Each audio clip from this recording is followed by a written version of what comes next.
Not take his own life. You know what Khrushchev told the Christians? Living things want to go on living. Simple as that. That was a profound truth, but also self-evident. The word he used was want. There's some people who will risk their life to do something that they feel is more important than merely preserving their life, but they still want to live. Circumstances are just such that they cannot go on living, and they're willing to risk that. But when the State Board of Education, and I believe Senator Scheer was on it at that time, I'd like to ask Senator Scheer a question before I proceed. Would Senator Scheer yield? Oh. Senator Scheer, were you a member of the State Board of Education when they adopted that rule where an hour or whatever the time is each morning must be set aside for the saying of the flag salute? Yes, I was. Thank you. That's all I want to ask, because I don't want to say something that's not true. Senator Scheer was a member of the State Board when they did an end run around the legislature. The legislature had a bill presented where that would have been required, and the government committee killed that bill. They didn't let it out. So the State Board said, well, we don't have to worry about what the legislature said. We will ignore them. So they put the rule in place. And here's what they want to say. Well, if a teacher has scruples against leading the pledge, the teacher doesn't have to do it. As narrow-minded as these people in Nebraska are, and especially these small towns, is worse than Harper Valley PTA. Do you think any teacher would dare stand up and say in front of the class and to the principal and the superintendent, I will not lead these children in the pledge because I don't believe in that? Nobody should be required to say a pledge, take a loyalty oath, talk about liberty. And the only thing I'm at liberty to do is what I'm compelled and coerced to do. And I've got to take an oath, but a teacher's not going to do that. They say a child is not required. The child doesn't even have to stand up. Children are bullied for less than that. Some are even talking about making bullying a crime. Children are not going to stand up alone and say, I will not say it. And the parents are not going to put their children in that situation.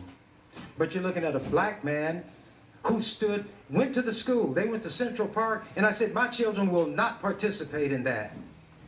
And you know what happened? Nobody had to participate in it. Nobody. Because I will defend my children against anybody. I brought them into the world. It's my responsibility. And they're not going to be compelled to say anything that I don't believe they ought to say because they're in some school. And I'd like to see some adult try to make them say it. But you all are not like that. So then, you know what you want to say, hypocritically? The teacher doesn't have to lead it. The child doesn't have to participate. And the parents can refuse. I call it fear pressure and peer pressure. Here's a little something I wrote for my colleagues here.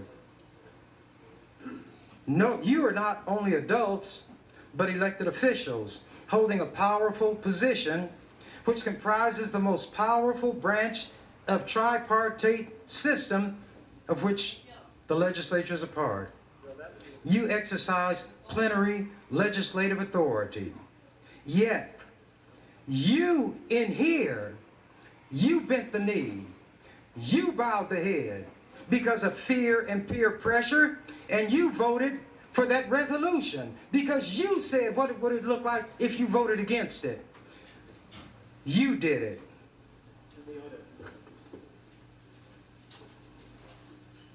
If you did it, if you bowed, why do you expect the parents and the teacher and the children to be stronger than you? You're cloaked in governmental authority and power, and you cannot withstand fear/peer pressure. How can these others be expected to do so? Parents who are fearful for their child's safety, children who fear being bullied, a teacher fearful for his or her status in the community. You all are the fearful ones. You all are the cowards. And yet you say nobody else is compelled to do it. Nobody compels you, and you've got power. So you can see how it's not like you say that nobody is forced. That pressure compels you to do things. 1 minute. I think I'll be quiet. One of my colleagues is on a phone call, and I don't want to interrupt him.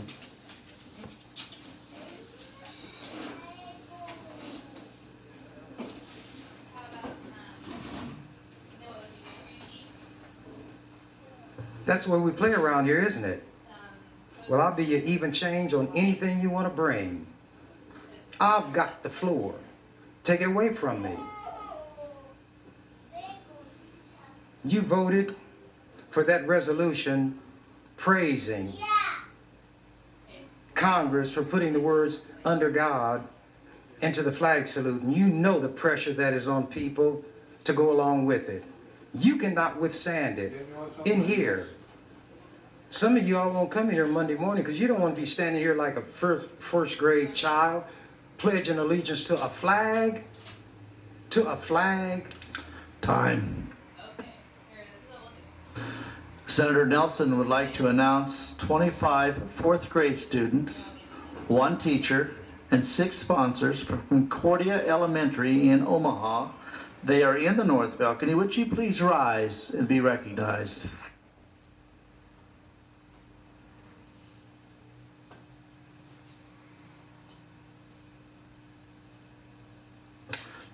Thank you for visiting your legislature. Senator Smith. Thank you, Mr. President, and good afternoon, colleagues. I'm rising today. I do not want to step on Senator Chambers' toes or to show any disrespect to him this afternoon. I know he has great passion on the issue of mountain lions. Unfortunately, that issue was not resolved to Senator Chambers' liking, and for that I'm truly sorry, Senator Chambers. He knows my position on it. We've had conversation on it. I've defended him on the floor of the legislature. So I'm not going to go into that any further at this time. I would like to take a few minutes, Mr. President, to recognize one of my colleagues that's leaving. If we're going to spend some time this afternoon, I'd like to spend some time recognizing. Thank you for your time in the legislature, and you will be missed. Thank you, Mr. President. Thank you, Senator McCoy. Senator Chambers, you're up next and recognized.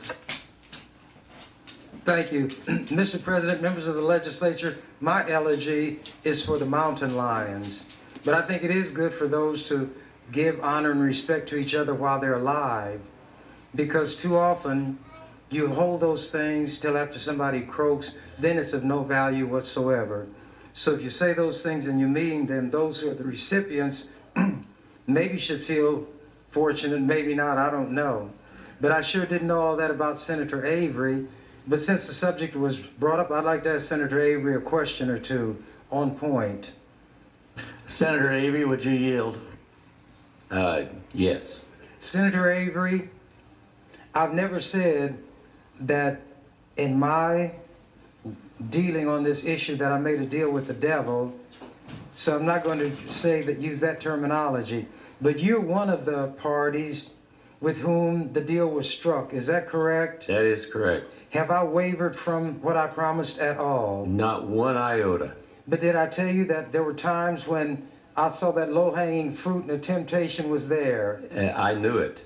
But I fought off that temptation, didn't I? Yes, you did. And Game and Parks got what they wanted, didn't they? Yes, and more. And even had a veto override. Is that true? Yes. And I got the thing that I wanted was snatched from me. Is that true? I witnessed that with a great deal of chagrin. And would you be able, with all of the accolades that Senator Smith gave you, understand that I would not react to that in a way that could be considered collegial? I'm not sure I understand your question. You know, I wrote. Are that you sure? piece for Are you Senator aware Smith. that I would have a negative reaction to that? I don't know. Thank you, Senator Avery. Up until that answer, I thought of him as an honest man, especially after what Senator Smith said. But here's what I'm getting to. I'm reacting very negatively to it. I saw a movie. It was based on a line from Shakespeare. The part that they put was something wicked, this way comes, but it was by the pricking of my thumbs, something wicked, this way comes. And I think that, I'm trying to remember who wrote the book that it was based on, but it had to do with this town where people came, wicked people, in the autumn. They were the autumn people or something, and bad things happened when they came. And there was a man named Mr. Dark. He spoke with an English accent. He wore a top hat like Abraham Lincoln. He wore black clothes, and he had some very good lines to deliver. And he had a little encounter with a librarian, and that librarian was played by Jason Robards. So when they were having this little set to, Mr. Dark was telling Jason Robards that he could get his youth back because he was having trouble keeping up with his young son. His heart would beat, he'd get tired. He said, now if you would work something out with me, you could go back to when you were maybe started at 30, and the man wouldn't go for it, so he tore a page out of the book. He said 40.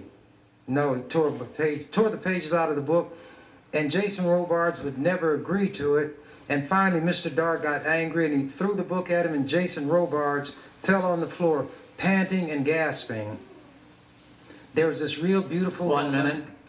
and she worked with Robards, but that was an exterior. She really was a hideous person when she wasn't in that appearance. So he told this lady, and I'll tell you what he told her next time I'm recognized. Thank you, Senator Chambers. Those wishing to speak yet, we have Senator Norquist, Seiler, Cook, Lower, Brosh, Hadley, Shields, and Chambers, Canhar, and Bowles. Senator Norquist, you're up next and recognized. Thank you, Mr. President and members. I have the honor of talking about my seatmate to my